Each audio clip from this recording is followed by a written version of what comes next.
Captain America, the first Avenger, throws his mighty shield. This was a great movie, actually. This is finally the first MCU movie that really got me to say, all right, I actually love the MCU now. That feels like this one actually finally got me into it when I was a little youngster. This film was definitely the first one, I would say, that really brought Marvel into a little more of its kind of modern style of films. After Iron Man, it kind of went a little downhill, but then Captain America, the First Avenger, I would say, in my opinion, definitely brought it right back up. And hey, I like this one, alright? So ready? It's about Captain America, aka Steve Rogers, played by, of course, Christopher Evans, or Chris Evans. He has his little sidekick, Bucky Barnes. It's not quite the classic Captain America, where he has an actual secret identity, and then, Bucky Barnes, his actual official sidekick, all dressed up in really bright colors. Unfortunately, it's not like that, but it's still pretty close. And we have Red Skull as the villain in this one, of course. And hey, first Infinity Stone introduced. What do you know? That also kind of helps to say how this is really trying to make it more modernized, the Marvel Cinematic Universe. Because, this is definitely introducing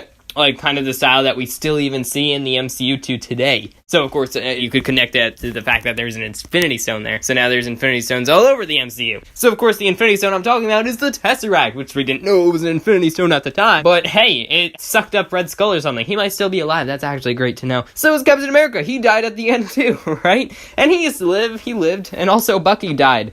And he lived, too. And Arnim Zola eventually died of age. But he lived in a computer. But that's besides the point. So basically, the film really had a lot of charisma to it. It really had some good emotions, you actually felt pretty strongly for Captain America. He's a pretty likable character in the film. Very likable, as a matter of fact, because first you see him as a little old flail Steve Rogers. Eventually, he just grows into the character. He really wants to fight for the army. That passion is just something that we can, as Americans, look at as a great thing, right? If you're not American, well, be American. Just kidding. Don't take that seriously. But yeah, hey, go America. He's quite the American hero, I gotta say. Up till Wonder Woman, of course, where, now life is all about feminism. This film actually goes through a lot of history. I'm not saying actual history. Obviously, they play with history by inserting Captain America into World War I. I'm saying it really shows a lot of his lifetime, from beginning to end, right? He dies at the end of the film, but then he gets buried up from the snow. So, what else can I say is actually good about this? Well, about the whole timeline that they're spanning across, it's a good plot. I definitely, it's enjoyable. It's a lot to take in when you look back at it, but, in the moment, the pacing is spot on where you could live with it very easily. It all works. And then how about the villain, Red Skull? Well, I personally really like Red Skull, so that just makes me think that he was a really good villain. However, he technically wasn't all that great, but he was played by Hugo Weaving, which, in my opinion, happens to be one of the greatest actors of all time. And I mean actor as in, his skills are so amazing. So yeah, it was great to have Hugo Weaving as a villain in the MCU. Hey, it's a really good movie. Solid stuff. Okay, so that's pretty much it. It's a good, war movie, not so much a superhero movie. That's always a great thing, right? Right, sure. I guess, why not? Not a superhero movie, what it's actually supposed to be, but more of a war movie.